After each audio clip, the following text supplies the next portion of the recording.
beginning. For the Uh, quarter. Yeah. okay, so good afternoon, dear friends. Thank you very much for joining us.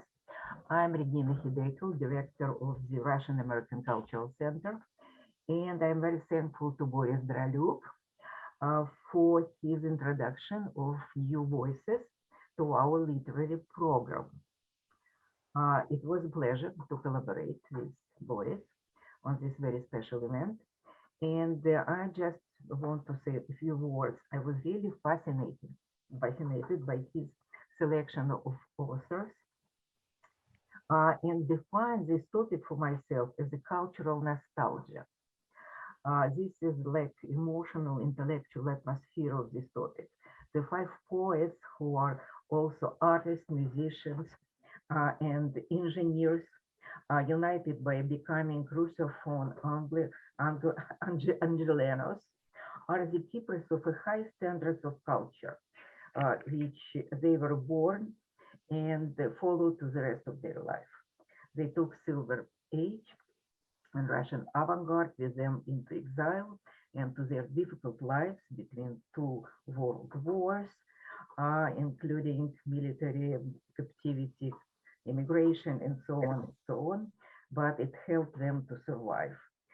Deeply rooted in their own culture, they valued others, and they're very sensitive to the culture they found themselves in California. And this fusion of culture made this very unique, their poetry very unique and memorable. And as I say, like Russian poetry with a Californian accent, Californian images, and a Californian um, like personalities. Like all of us, I'm looking forward to release of Boris Dralyuk book, My Hollywood. And just a few words about Boris. Boris Dralyuk is the editor-in-chief of the Los Angeles Reviews of Books. He is co-editor with Robert Chandler and Irina Mashinsky of the Penguin Book of Russian Poetry, editor of 1917 Stories and Poems from the Russian Revolution and 10 Poems from Russia, and translator of Isaac Babel, Mikhail Zощenko, and other authors. So Boris Dralyuk will be a host of this event. Thank you very much, Regina. I'm the host both metaphorically and technically of this meeting, so I'll be monitoring the waiting room and letting more people in. But it's wonderful to see so many familiar names already on the side of the screen here. And thank you very much for joining me. Thank you, Regina, for hosting me and for making this little event possible. I think I'll begin by saying that your introduction really resonated with me. I didn't know what you were going to say, but it brought up a lot of points that I myself had hoped to address. I didn't prepare any remarks. I thought I'd speak extemporaneously and read some poems and just let these five poets speak for themselves, really, through my translations. But I also wanted to give a little bit of background on each of their lives and on Russian Los Angeles, which is where I grew up and where I still live. Um, so let me take you very quickly through the history of the Russian population of the Southland, Southern California. Um, uh, I and I'll begin with myself. Not that I'm, a major exponent of the culture, but I'm here now, so it's a good place to start. My family arrived in the United States in 1991, and that is the third wave of immigration from Russia and the Soviet Union. Although these waves are actually chopped up in different manners, um, I subscribe to the theory that there are really three waves. The first big wave happened around the time of the Russian Revolution of 1917. Up to 2 million Russians left their homeland, and not just Russians, people from the former Russian Empire who would now be considered Ukrainians, who would now be considered Belarusians, fled the revolution, not simply because they disagreed with the Bolsheviks, but in many cases simply because they couldn't survive for very simple practical reasons. So over 2 million people left Russia. It was a major immigration. They ended up in Berlin, in Constantinople, in Paris. These were the major centers of immigration. Many of them ended up in Shanghai and Harbin in the Far East. And some of them ended up in the US as well, but not in the numbers that remained in Europe and in Asia. Only later did these people who had built a life in the 1920s and 1930s in places like Berlin and Paris, by the end of the 1920s, there were 300 to 400,000 Russians in Paris. It was really a Russian city. But with the rise of fascism in Europe, with the start of the Second World War, many people who had built a second life were forced to emigrate once again and came to the United States, to Latin America. And so how does Los Angeles play into that? Well, the first Russian population of Los Angeles actually arrived in the city when the population of the city itself was no more than 50,000, around 1900 to 1905. These were people fleeing religious persecution, the spiritual Christians, sectarians, who were persecuted by the Russian Orthodox Church and by the state authorities, who weren't allowed to practice their faith in the Russian Empire. Many of them found refuge in the United States. Some of them were followers of Tolstoy and Tolstoy's teachings. He himself was a heretic. And some of them were sectarians with practices that had survived for hundreds of years. So when the population of Los Angeles was really a nib of what it currently is, right now it's nearly 4 million and nearly 10 million for the county. Back in 1900, it was 50,000. By 1910, 100,000. The Russians made up a significant chunk of that. There were about 4,000 Russian sectarians. Let me pin myself. There were about 4,000 Russian sectarians who made their home in what is now downtown Los Angeles. There are some interesting stories about these people. One is that the first street gangs in Los Angeles, the first recognizable urban gangs in Los Angeles, were the children of these sectarians who banded together to protect their neighborhoods and clashed with other ethnic groups in what was already a very multi-ethnic town. So some of the first studies, sociological studies of neighborhood gangs concern these children of Russian sectarians. But those people did not leave much of a mark on the history of Los Angeles, partly because their communities were very insular. By the end of the 19-teens, many of them left Los Angeles and settled elsewhere. As Los Angeles became a modern metropolis, they found it more and more difficult to keep their way of life intact. So they ended up, many of them in New Mexico, in Nevada, and some in Mexico itself. And didn't leave much of a trace except for these interesting sociological studies of the Russians of Los Angeles of early days. But as soon as they left, they were replaced by a really substantial new population of Russians who had fled the revolution and civil war. But those people also didn't leave much of a trace except on the silver screen. There's hardly, every other movie shot in the 1920s had something to do at least tangentially with the Russian Revolution. And many of these people who really had fled the revolution, some of them former generals, some of them nobodies, ended up in Hollywood as extras and consultants on these films. Probably the best example of such a film, it's really quite a touching and powerful film, is The Last Command. And I'm going to share with you the poster for this film because I think it's a good-looking poster.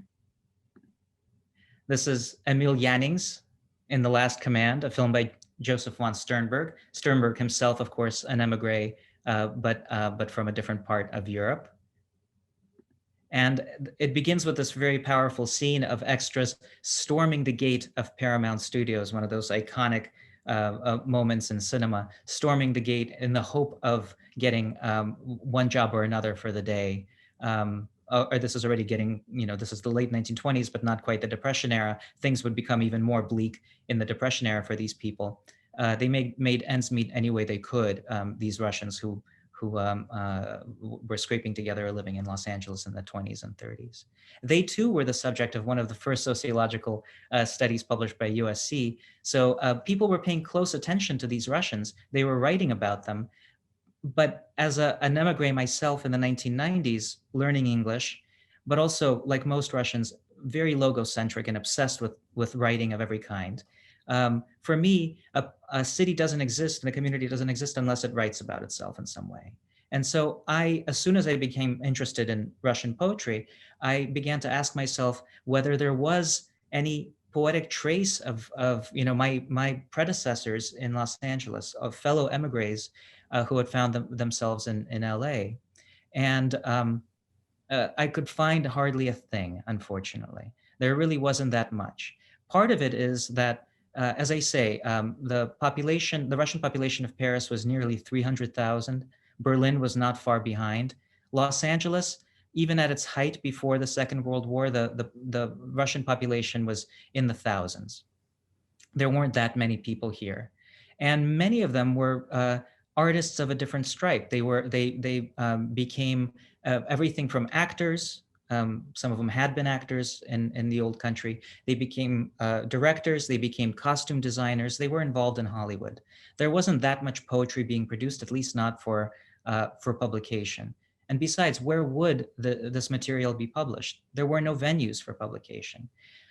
One of the first things that Russian emigres did in Berlin and in Paris was set up printing presses, attach themselves to existing printing presses, and published their work. Keeping the culture alive was a way of keeping Russia alive. The culture and Russia were indistinguishable for these people. Of course, they missed their home country, but as long as they could keep writing, as long as they could keep publishing, the country that they knew lived. And in LA, these Russians assimilated very quickly and took part in Hollywood and became Hollywoodians.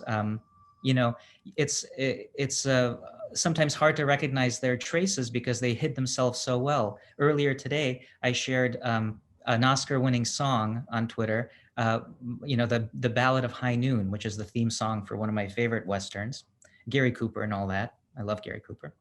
And you wouldn't know it, but of course it was composed by one of these emigres, by Dmitry Tiomkin, who became especially recognized for his Western scores in Hollywood. So here's this Ukrainian Jewish emigre, classical composer, who it becomes very well established writing these Western scores.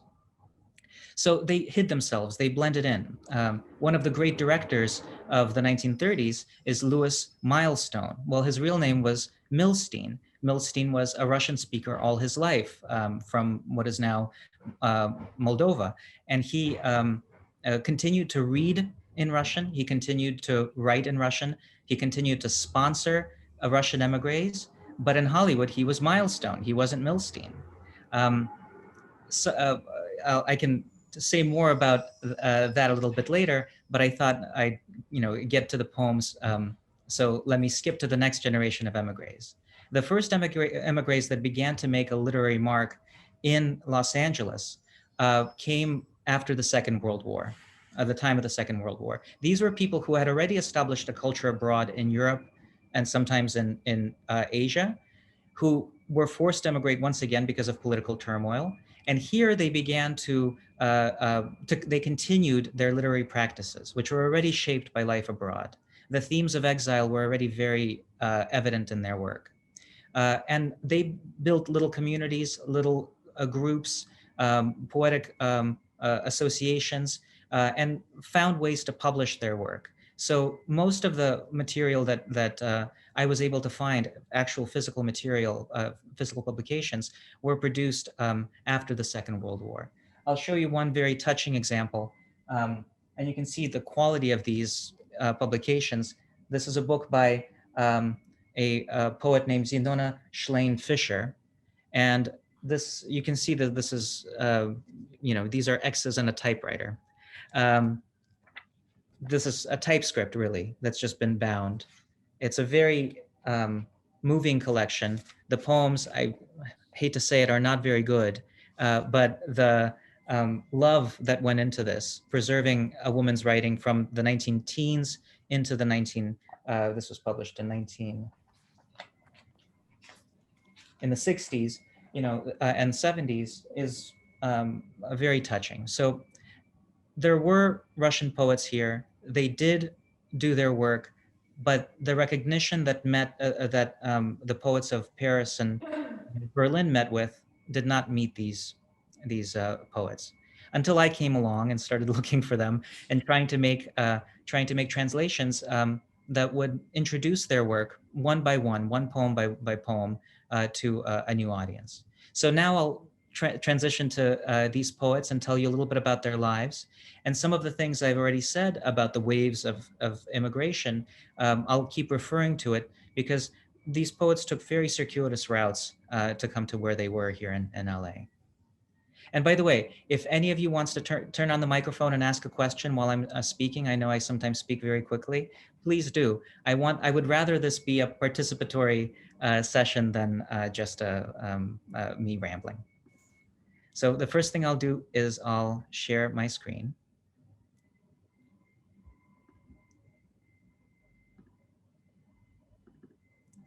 Here we go. Like a schoolboy, I've prepared a PDF. And the first face that we'll meet is that of Vladislav Ellis. Now, as the name suggests, Ellis was not of ethnically of Russian origin. He was a descendant of English master welders who came to the Russian Empire to ply their trade, and was born in what is now Ukraine and raised in Kiev. Ellis, by training, was an engineer. He came from a very proficient technical family.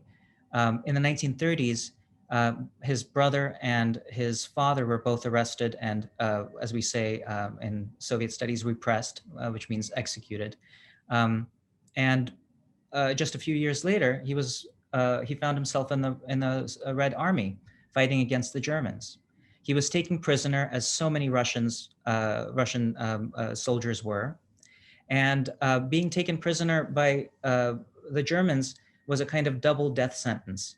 If you managed to survive a POW camp and find your way back to the Russian front lines, there was a very high chance that you would be either imprisoned or killed for fear that you had been turned into a spy on the other side, or simply for showing the weakness of being captured. As one former president said, "I don't like people who were captured."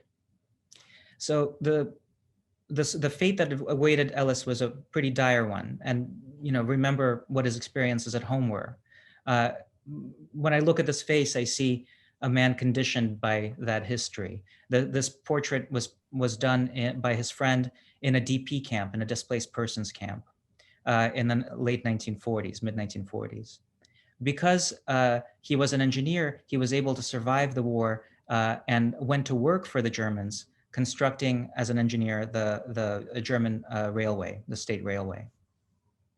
That, of course, made it impossible for him to return to the Soviet Union. That would have been a sure death sentence. So he stayed in the DP camp and eventually found work in Belgium with his family. And after that came to the United States, where he built a very successful practice working construction. His descendants, I'm in touch with them, live a fairly comfortable lives in Northern California, thanks largely to the efforts that Ellis made to survive. What I'd like to read to you, what really touches me about Ellis's work, is that for all of this pain and for all the pain that we see reflected in his face, he was actually a poet of great joy. And this poem that I'm about to introduce mixes this, I think, innate jolliness, this innate optimism, with a touch of émigré despair, but treated with great lightness. So I think what I'll do is I'll read the poem both in Russian and in English, and most of the poems I'll just read in English. But just so you get a sense of what this stuff sounds like in the original, I'll share it with you. This one is called «Мексиканская березка». Потому природу мучим, чтоб развеять прозу. Рядом с кактусом колючим посадил березу. Без березки было проще. Смотришь, сердце стынет. Вот растет чужою, тощей, сиротой в пустыне. Ей на жизненной дорожке песнь весны не спета. Прелесть бархатной сережки зною бел до цвета. Ствол от ветра гнется тонкий, словно ждет подвоха. Ей, как всем в чужой сторонке, без подружек плохо. And here's the English, Mexican birch. We disfigure nature to disrupt life's flatness. I plant a little birch tree beside a prickly cactus and instantly regret it. How I mourn for her, an orphan in the desert, a spindly foreigner. She'll dwell here, never hearing spring's light-hearted song. Heat slayed her catkin earring, barely burst, now gone. Fearfully, her slender trunk bends with the wind. All migrants understand her. It's hard without a friend. What I find especially moving about this poem is that Ellis is paying such close attention to the possibilities of California. He had his eyes open. He traveled the world in his last years and wrote poems about just about every place that he landed, and always paid very close attention. He was a very observant poet. And what he captures about California and about the Los Angeles that I recognized when I came here in the 1990s is that it is a place of wild vegetal collocations. You will never see another place with so many different types of plants that shouldn't be getting along together, getting along, growing side by side. It's a place where the lion really can lie down with the lamb, a messianic paradise. And yet, in describing the beauty of this, the fact that he can plant a Russian birch, which is the symbol of Russianness, something torn directly from his heart, the fact that he can plant it here, he also describes the fact that it will never take full root. That little detail about the catkin being killed by the heat, basically making this tree infertile. It can't reproduce itself and it has no friends. How well can it really get along with the cactus? What's that, the Woody Allen joke about the lamb shall lie down with the lion, but won't get much sleep? Well, this is the same story with the Mexican birch. And still, there's a lightness to the poem that's very winning. Now what I'll share with you is another poem by Ellis. And by the way, again, I want to stress, if you have any questions or comments, just chime right in. And I hope you enjoy these poems. This is a poem that I feel is extremely brave and also something that connects to one of the major themes of the Russian emigration. There were more generals in emigration than there had ever been in the whole history of the Russian army, imperial and Soviet. There were more people exaggerating their military records in abroad than could have possibly received the medals that they claim to have in their home country. The stereotype of the Russian in Paris is the general turned taxi driver. But Ellis, of course, has an especially complicated military history. Here was a man who actually worked for the Germans, building a railway while others were fighting against them, and others still were dying in POW camps or on the front. And you would think that that's something that Ellis would hide. But one of the things I admire most about him is that he opens his self-published collection of poems with the following poem called Lie, My Friend. And I do think it says a lot about his character. So do you want me to read this both in Russian and English or just the English? Let's see. Both. I see both. I see somebody giving me the peace sign. Okay. Ври, мой друг. Ври, как рвались к последней ставке вы в бою, презирая страх. Я с тебя не потребую справки о полученных орденах. Как косил истребителей стаю, как любил в лазарете сестру. Ври, мой друг, я тебя понимаю. Ты закончишь, и я совру. Этим ухарски глупым запоем боль о прошлом неутолим. Все мы были когда-то герои, правда меньше, чем говорим. Ври, мой друг, и в душевной ране за бутылкой утихнет мразь. Коль грядущая в черном тумане, так прошедшая розовым крась. And here's the English. Lie, my friend. Lie about all your great battles and how you conquered your fear. No need to show me your medals. We're all well bemedaled here. Lie about shooting down warplanes and the nurse that treated your wounds. Go on, lie all you want, friend. When you're done, I'll lie a bit too. Of course, our boasting won't free us from what happened or drown all our pain. Yes, back there we were all of us heroes, just not as much as we claim. When the dirt rises up in your breast, choke it down. Choke it down, knock a few back. Add a bold, ready hue to your past, since your future is shrouded in black. To me, this is a really daring admission. Of course, it implicates the others around him, but it does so honestly. And for this, I think I'll forever respect Ellis. It's a complicated poem and a unique poem in a culture that generally does not admit defeat or weakness or cowardice. From Ellis, I'd like to take us to another poet, the spitting image of T.S. Eliot, but not T.S. Eliot, Vladimir Korvin-Piotrovsky. For those of you who are familiar with Russian names, this name should mean something to you. First of all, it's double-barreled. There are two parts of it, which means that he comes from a noble family of deep extraction. And that is the case. He was a person of noble origin, and by the looks of him, a very noble man. And in fact, he behaved very nobly.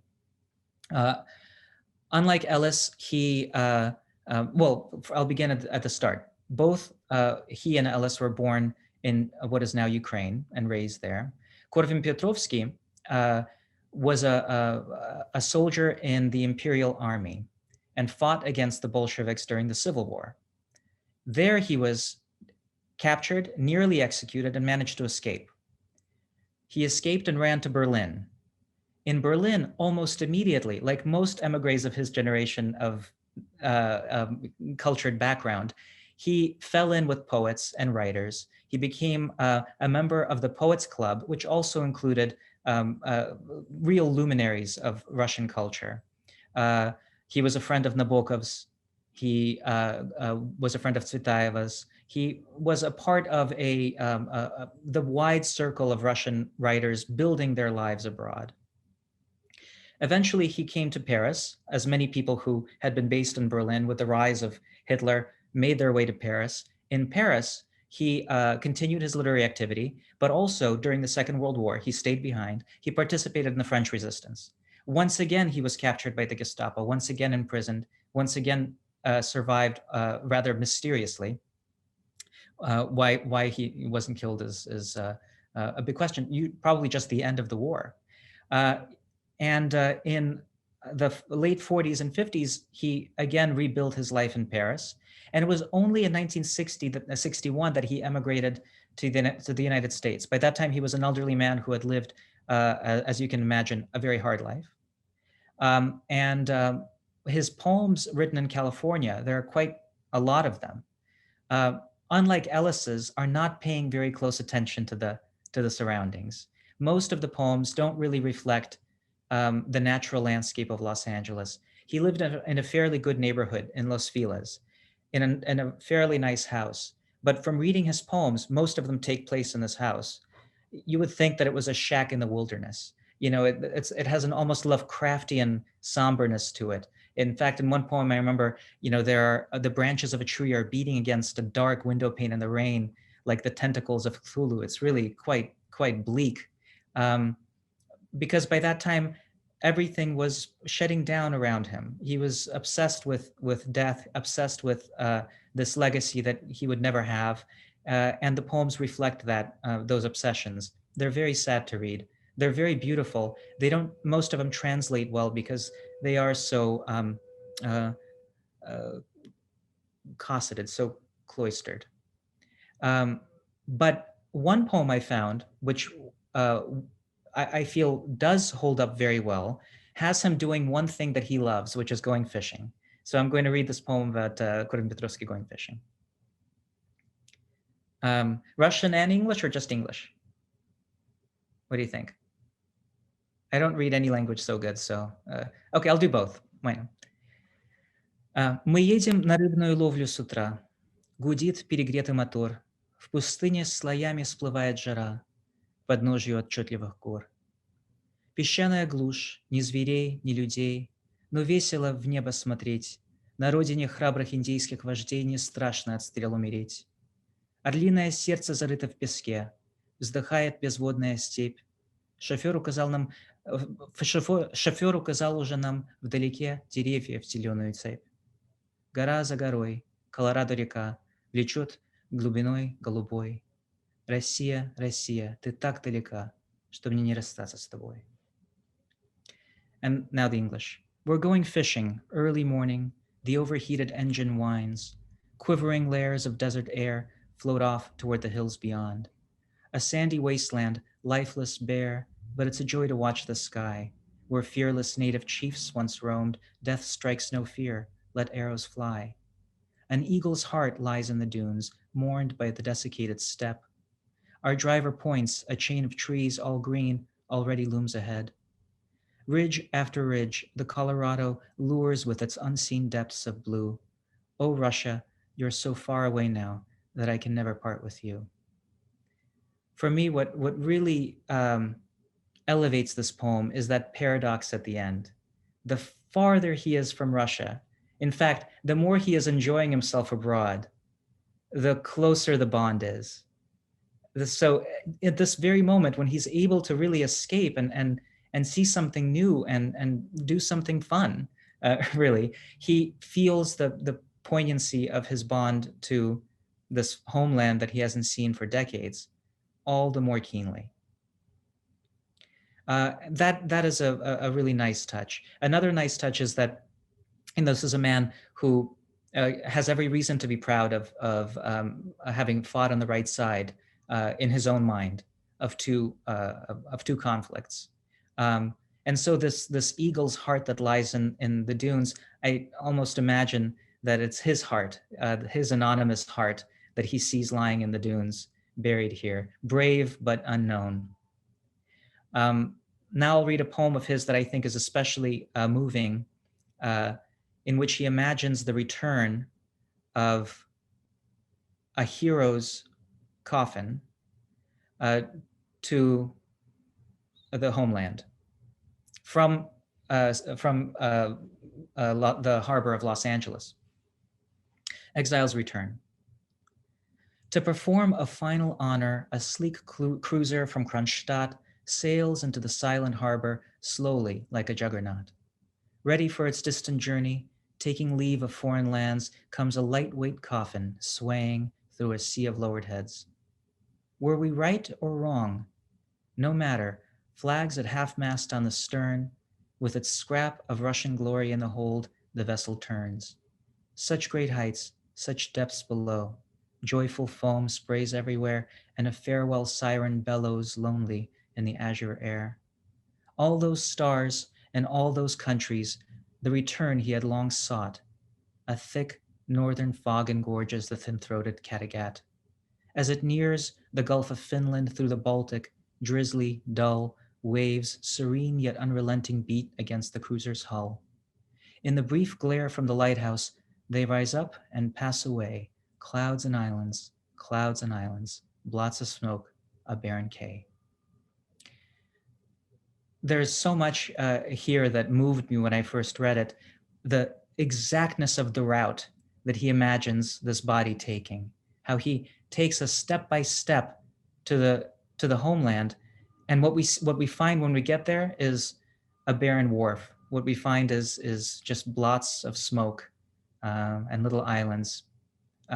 There's no real concrete imagining of what it will be like to be buried at home, and this is all his life. This is what he has dreamt might happen, and the final stage is obscured by fog. So I found this to be a very moving poem, and I think it's representative of the exilic condition in general. You can't go home again. So that's 1961. 5 years later, he would pass away. And because I believe in great variety and things that can be completely different and yet true, just contrast the face that you saw, or the two faces that you saw, both Ellis and Corvin Pietrowsky, with this dashing gentleman, Vernon Duke. Vernon Duke is, to refer back to something that I had said earlier, all of those Russians that went native, you won't find a Russian emigre who made a better home for himself in the United States than Vernon Duke. This is the composer, not only a classical composer, but the composer of standards that we sing as if they are the great embodiments of the American songbook. And they really are the great embodiments of the American songbook, except that they have this Vernon Duke behind them, who was born Vladimir Dukelsky.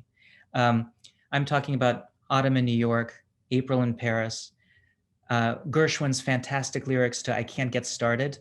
Vernon Duke did the melody for that. All of that we owe to this Russian emigre who could really make a career, I think, anywhere you dropped them. And his life bears that out. He, once again, he was a student of the Kiev Conservatory, and was a young man when the revolution came.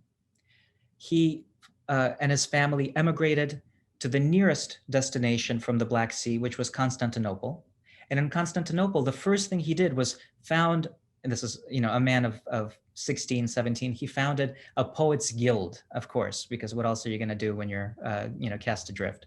And in the Poets Guild, he collaborated very closely with Boris Poplavsky, who was one of the truly original poets of the Russian emigration, a major voice of the Russian emigration, still very spottily translated, not too much of his work available in English, but Nabokov, who was not in the habit of handing out compliments, thought that Poplavsky was really one of the most original poets of his time among the Russians. And Dukelsky was right there with him, writing poems. But his real passion was always music, and really his real passion was life. And you can tell that by the poems that he wrote in Los Angeles in a book that he self-published in Germany. And the book is called The Sorrows of Elderly Werther. And that gives you a sense of his his kind of humor. So the poem that I'd like to read is a longish one. And before I read it, I want to show you one of these beautiful colored postcards of a place in Los Angeles called the Original Farmers Market, which was founded in 1934. This was, for some reason, had a particular draw for Russian for Russians of all kinds, including myself. I spend every other day there. But for Stravinsky and for Dukelsky, this was heaven on earth. It really was the horn of plenty. It's a cornucopia. And it's every bit as colorful today as it was when this postcard was made and when Dukelsky wrote the poem that he wrote in the early 1960s. He was also a very playful, very cultured man. And what I love about this poem is that his references are so particular to both what he sees here at the farmer's market, and playfully so, but also particular in terms of the contrast that he's drawing with the Silver Age, which Regina mentioned earlier, this efflorescence of Russian poetry at the start of the 20th century that was represented by one figure, I think most clearly, Alexander Blok, the great symbolist, Russian symbolist poet, who always spent time at bars and wrote about the gloomy nights of the soul and all of the beautiful strangers and sometimes not so beautiful strangers that scared him and drew him. And it's a Baudelairean kind of flaneur. And compare that to the flaneur that you see here, farmer's market.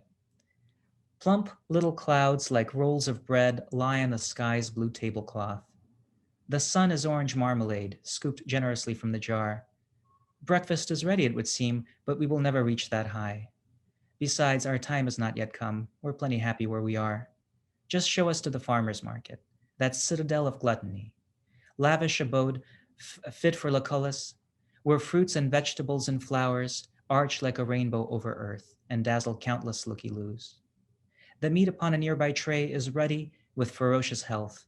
At any moment it might leap right down and turn into a calf. A fresh-caught fish puffs out its cheeks and gives a crab a flirty wink. Its scales still drip with salty water, all iridescent, nacre-like. Bronze-colored coffee from Brazil does battle with the sea's strong smell, but both are in the end defeated by the aroma of the dill, the savory odor of Dutch cheese, the serenade of gorgonzola. To right and left are restaurants and also strangers, apparitions, but not the type you find in Bloch. Just average girls, everyday women. Beautiful ladies don't abound. Some are in trousers, some in skirts. No mysteries, it's clear as day, teeth gleaming, bosoms ample, fragrant. All attributes are on display, and there's no need to get acquainted. Let's sit down at the nearest table, and I will go and fetch your choice Mexican rice flavored with saffron, a salmon of the palest pink, a lobster with two piercing whiskers, sweet buttered cobs of golden corn, perhaps Italian minestrone, or a gray soup of swallows' nests, prepared, of course, à la chinoise. There is no perfume, no thick fog. All is so obvious, so plain, and tuneful without any music. A purely thoughtless tenderness, uncomplicated happiness, and that, my dear, will do for us. It's one of my favorite poems in this whole canon. And what I love most about it is that it tells a truth that is no less true than what Corvin Pietrowsky experienced. By placing the poem that I just read alongside Exile's Return, you see the full spectrum of the exilic experience, sometimes in one person, sometimes between people. People can be happy here. They can find happiness of the simplest kind. The very next day, their heart will break for what they have lost, and a poem like Exile's Return will emerge. I can well imagine the same poet writing both poems, but it's great to have both of them preserved here. And we have about 15 minutes left. I'll read a few more poems and tell you just a couple more stories, and then maybe we can have a 10 minutes discussion. So one poem that I can't resist reading is just to demonstrate how deft Dukelsky was with rhythms. This is a poem called Sunset Strip, and the image it conjures is very much of Sunset Boulevard, an actress no longer in her prime. Poor lady is in tatters, disheveled and distressed, a star of yesterday. Abandoned by the cameras, no wonder she's depressed. Her heart is drained away. Look all you like, no matter, won't guess how old she is. Her dress is dull and gray. Despite her stately manners, she can't keep up appearances without her former pay. Her days drag on, relentless, her eyes look tired and lifeless, her furs are worn and frayed. Oh, Hollywood, how horrid. Lord, work your little wonders. Restore her faded fame. A little prayer for the vanished starlet. To return back to another theme, the military theme, Richard Ter-Boghossian, the name will suggest, not ethnically Russian. He was a Russian Armenian who had as heroic a background as Corvin Pietrowsky, perhaps even more so. He was an émigré of the second wave. He came also to Los Angeles later in life. A soldier in the Second World War, like Ellis. He was also taken prisoner. But instead of going to work for the Germans, he escaped. Knowing that return to Russia was ill-advised, he instead ran to France, made his way through a war zone to France, where he established himself for a number of years, and eventually emigrated to Los Angeles, where I'm in touch with his son. His son continues to live here, and his other descendants. And he has a beautiful memorial at Hollywood Forever Cemetery. And that's actually how I found his name. I found his name when somebody snapped a photograph of his memorial and put it online, and that brought up this whole interesting history of Ter-Boghossian's poetry. So the poem that I'll read to you is from one of his later books from the 1990s. And the reason I love it is that it describes the Los Angeles that I knew when I was growing up. I wish I had known the man himself and had known that these things were being written while I was a young person.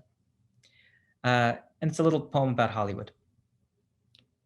Your air, Los Angeles, is poisoned with the exhaust of countless cars. You're famous. Yes, the whole world knows you, knows all your grand and minor stars. Gangsters of every form and fashion drift through your bars, your parks, your streets. O verdant town of sinful passions, forever drenched in sunlight, heat. Lush greenery hides handsome villas. I love them at first sight, still do. True, subterranean forces quiver, but man can stand a fright or two. City of angels, standing guard our rows of palms, stately and thin, but we trample on our dusty stars, and that is Hollywood's great sin. In a way, the dusty stars, of course, are very literally the stars on Hollywood Boulevard, but also, the poets that are forgotten to me are the dusty stars that we trample on. And I do, like some people who clean the stars on Hollywood Boulevard, like to polish up their tombstones and polish up their poems in translation as much as I can.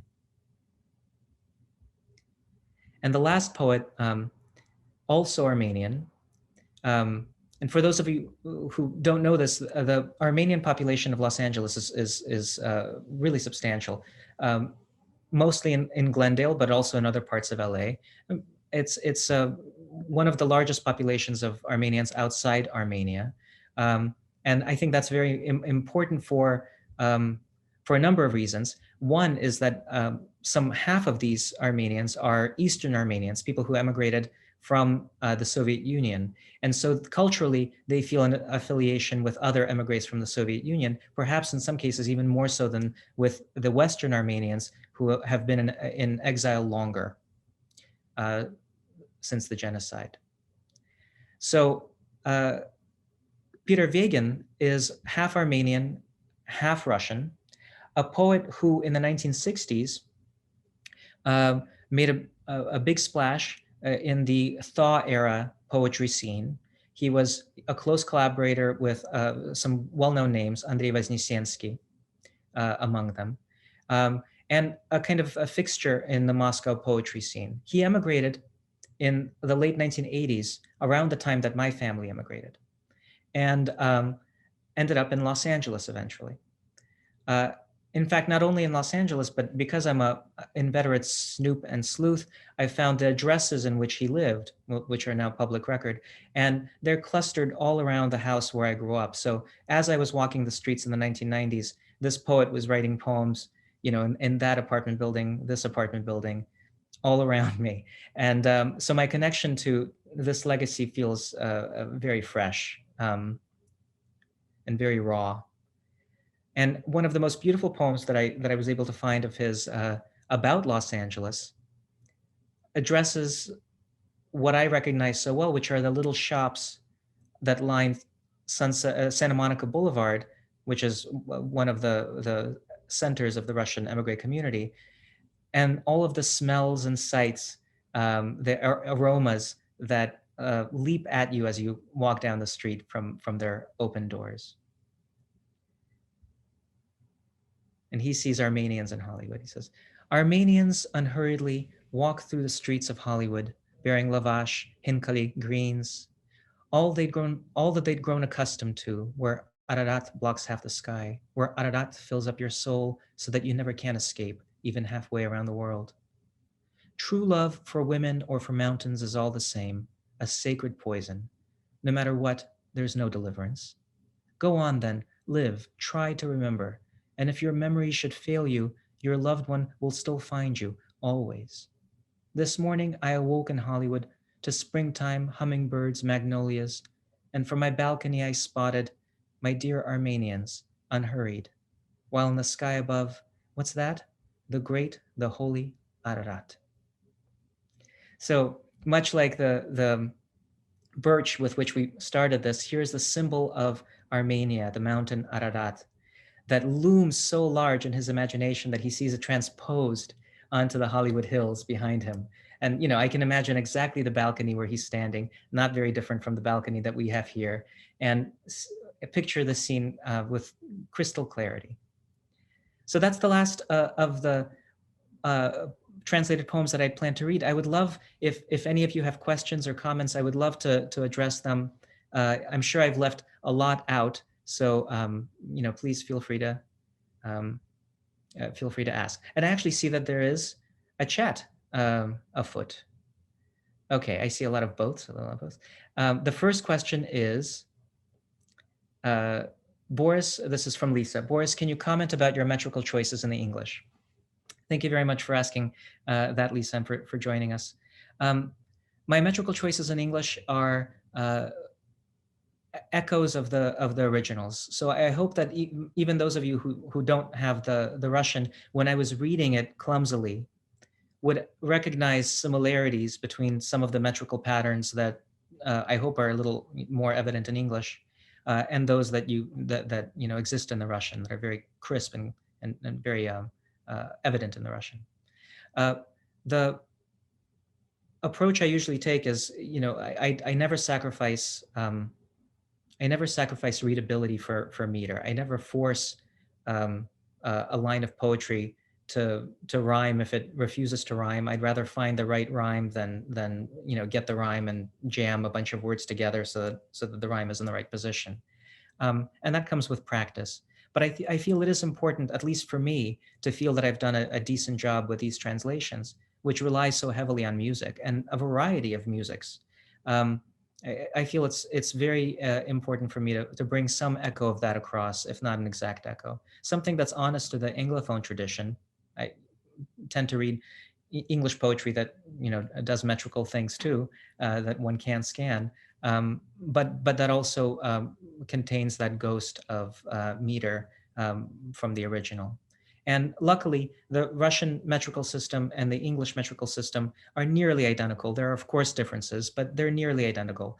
I can go into the particularities, but that won't be of much interest to most of you. They're close enough to be kissing cousins.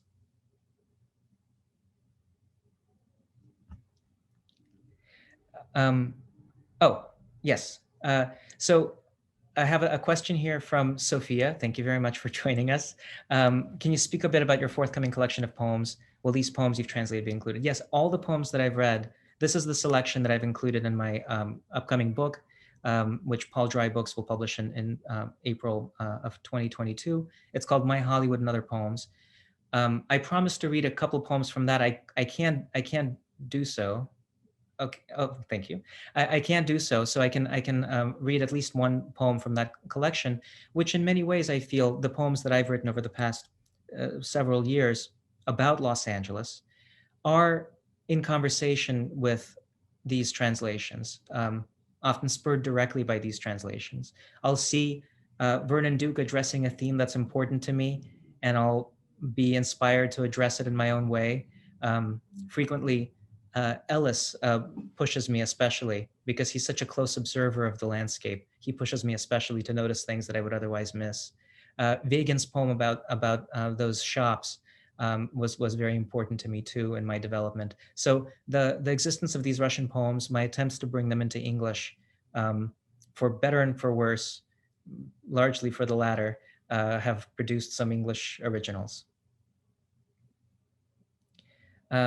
I see here, and I'll read one or two later. Hi, I am Amy, a student at UCLA.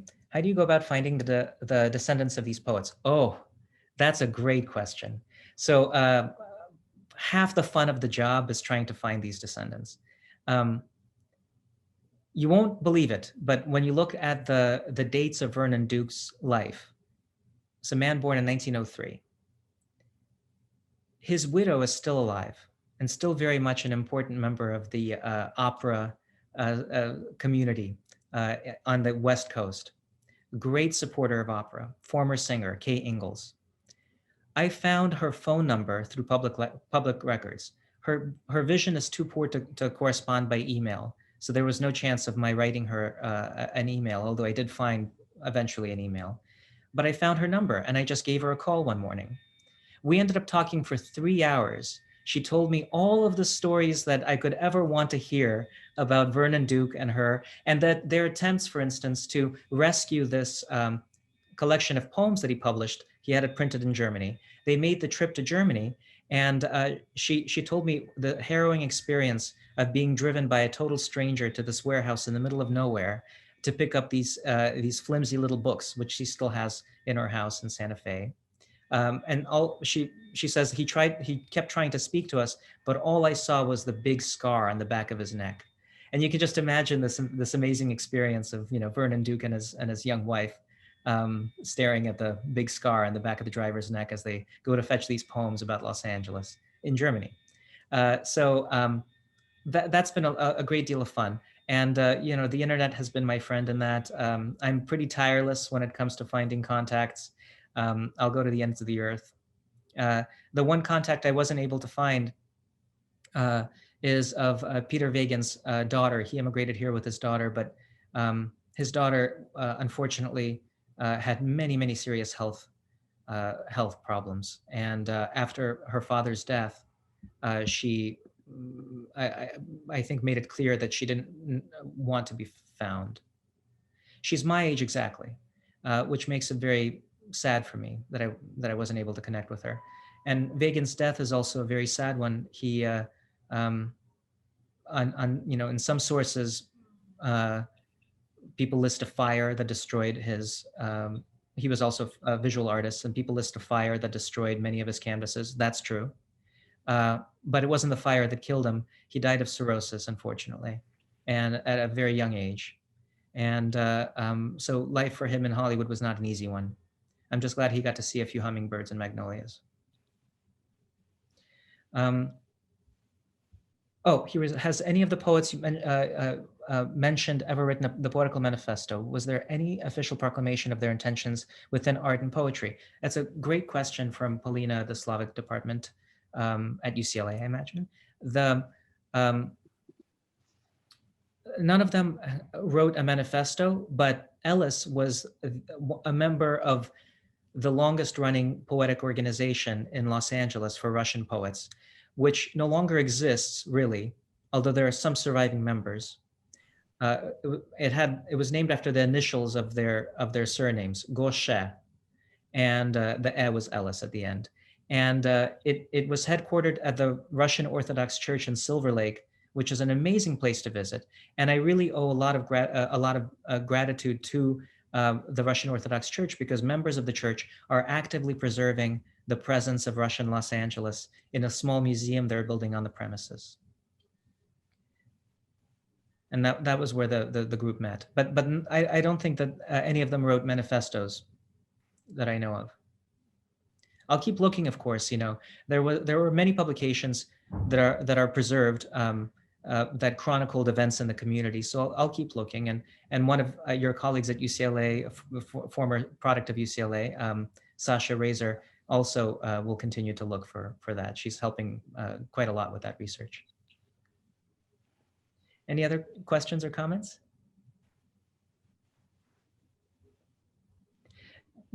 You know, we have two very fine poets here in the audience. I see them. We have Irina Mashinsky and Yulia Nimrovska. I'm not going to force them to speak if they don't want to speak, but I would love to hear from them, both poets that I love on the page and in life.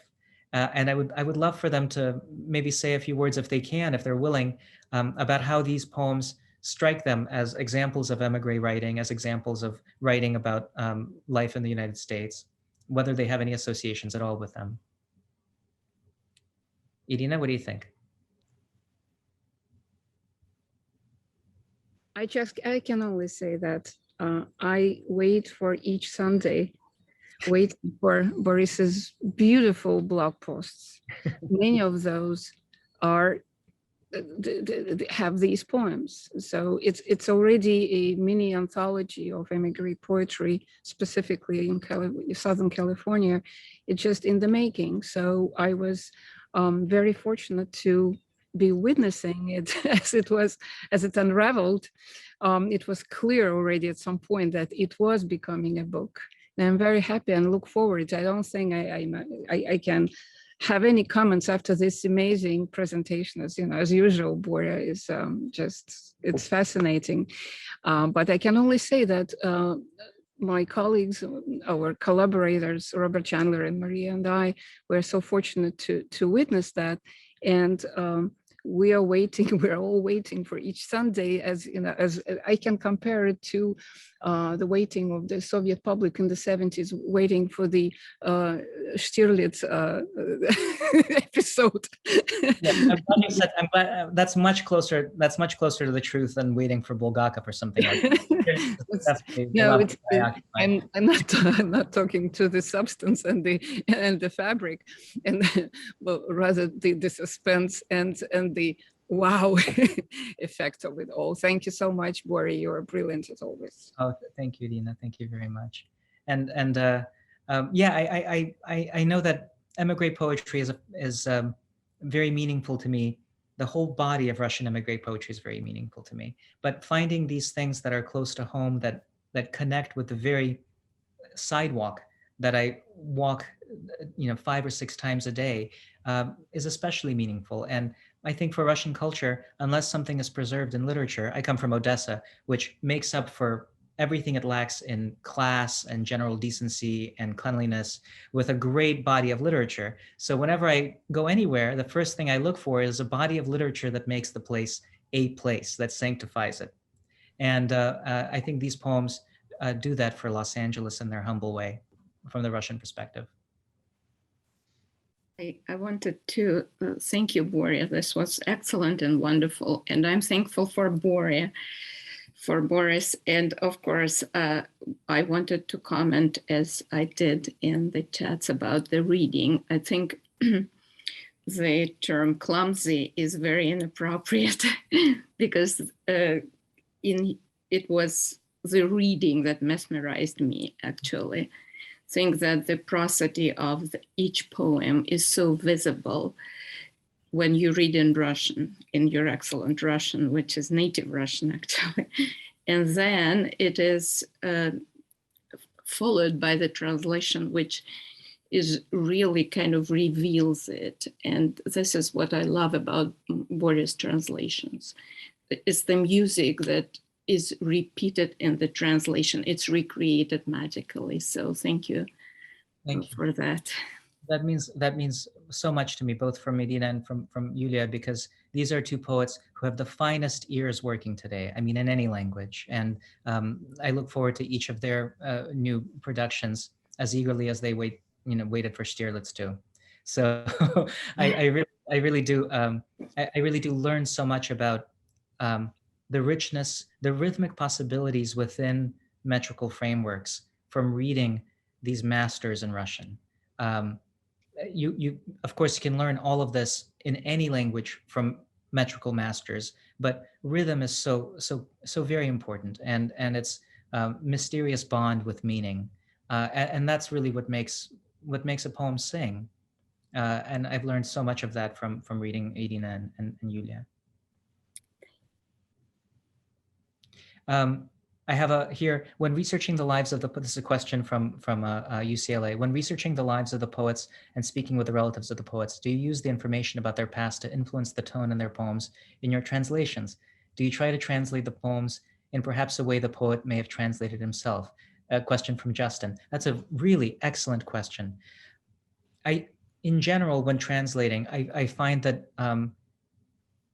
the results are much more poetically successful if I know only a little bit about the person behind the poem, because I subscribe to a kooky theory that, of course, a poem is the product of a whole person, a subject, a person with a history, a personal history.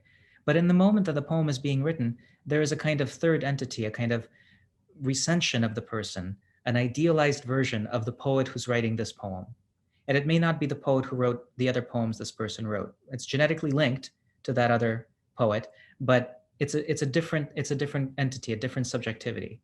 And knowing what Pasternak had for breakfast in 1941 won't help you know what he wrote in 1951 on a day very different from the day in which he has a certain object for breakfast, certain food for breakfast.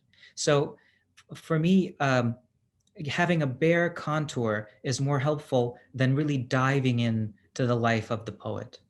I think what comes across in the English is closer to the product of that ideal poet who existed within and to the side of the actual living, breathing human being when the poem was being written. And that's a kooky theory, but it's my theory. I later go back, of course, and learn more about the poet's life, the larger landscape of the poet's life. And if I've made some great, egregious blunder, then I try to fix it. But generally speaking, I haven't been steered too wrong by that approach. Even Yulia and Irina, whose poems I've translated, I know them as well as I can know anyone, but when I'm translating their poems, what exists in my mind is an idealized speaker more than the Yulia I know or the Irina I know. The idealized speaker that's a part of them, but is somewhat different. Not the person who, cleaned the gutters that morning, but somebody who is responsible for this poem and this poem alone in heaven.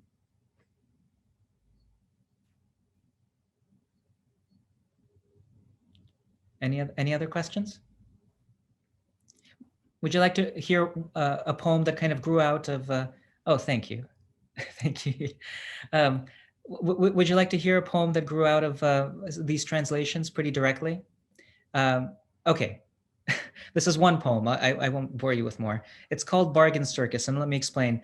The Bargain Circus was the bargain basement, a barn, discount barn, where I spent many, many afternoons with my mother and grandmother when we first arrived in the United States in '91. I think it's an experience that's common to most immigrants. We did not have much money. In fact, we had no money.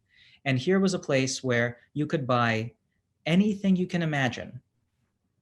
The most lavish item, an ottoman, if you wanted it, for at discount prices. So you could make out of your house the realm of a pasha for $10 if you can scrounge up the $10. And so this is the endless possibilities of life in the United States were embodied in this discount store for me called Bargain Circus. And it's a funny looking place that's now been transformed into a 99-cent store. And I have nothing against the 99-cent store, but I do miss Bargain Circus. So this is the poem. It appeared in the Hopkins Review a couple of issues back. Bargain Circus.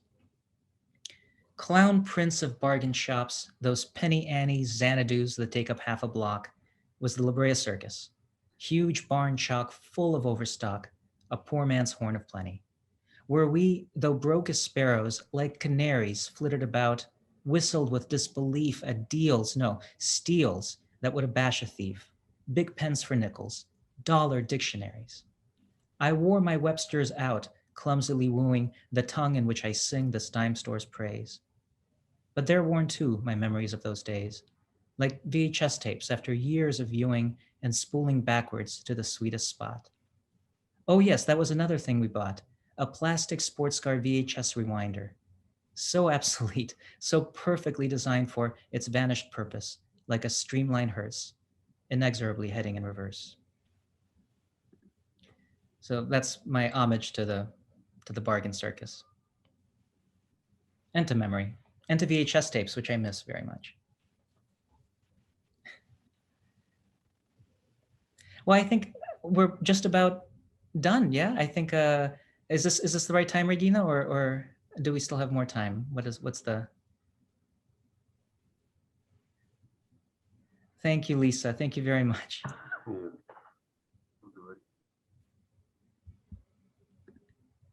I'm waiting for the official hosts. You know what? I'm listening to you, and I can listen, a few more hours if it's possible. Such a pleasure. But if you think it's finished, it's finished. And I just want to thank you very much for introducing these poets and for initiating this very interesting, totally unknown part of our literature and part of our life. So thank you very much, and I'm looking forward to future events with you. And thank you, Irina, for all you do in support of these projects and Russian American culture in general. And thank you all for joining me. It was so great to see friendly faces. Have a wonderful afternoon or evening, as the case may be. Thank you. Thank you. I thank everyone, and of course, I see Irina Mashinsky. Hopefully, we will have event together, and Boris will be there as well. And Yulia Nimrovska will also planning something in the very near future.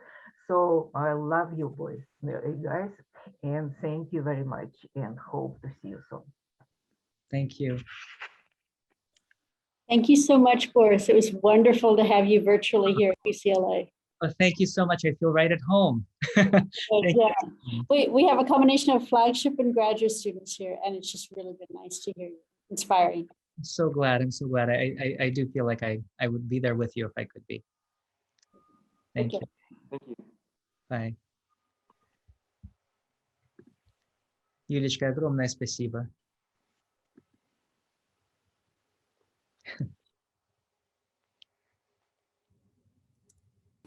Spasibo, Borya. Sorry, I didn't unmute it.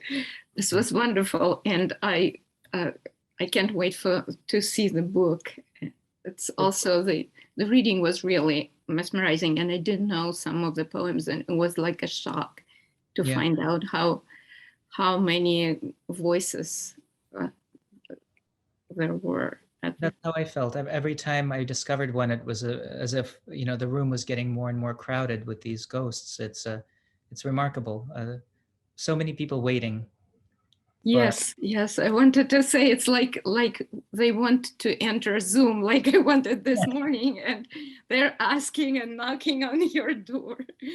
This is amazing. Thank you from myself and from all of them, because I have the voice at this point unmuted, and they are muted. Thank you. Okay, I'll wish you all a good day. Bye-bye, everyone. Thank you very much. Thank you.